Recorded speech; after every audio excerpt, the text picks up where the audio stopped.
Eu só gostaria de parabenizar a todos, né? Desde os primeiros que começaram. A gente sabe que nossa língua portuguesa é um pouquinho difícil, então parabenizar aqueles que não conseguiram chegar até a final.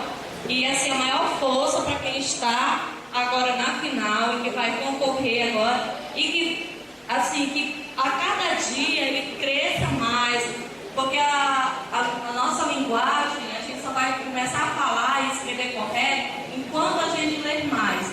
Então, que fique esse incentivo da leitura, como as professoras de português já trabalham com vocês, e que vocês, a cada dia, exerçam isso, falando e escrevendo bem, para mostrar o quanto a nossa língua é bonita, porque nós, que frequentamos a escola, nós temos a obrigação de falar e escrever corretamente.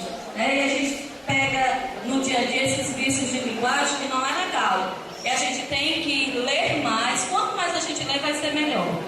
Então eu queria deixar aqui um incentivo, parabenizar a escola, juntamente com o idealizador do projeto, o professor Hernandes, e que isso cresça e que no próximo ano as pessoas, vocês alunos, queiram participar mais, tenham mais alunos querendo participar e que fiquem mais alunos também assim na final. A gente sabe que é difícil, mas assim, parabéns desde já a quem recebeu. E parabéns à escola, que está incentivando os professores de português, o professor Hernandes, a direção da escola, que estão incentivando a leitura na escola e mostrar os talentos que nós temos.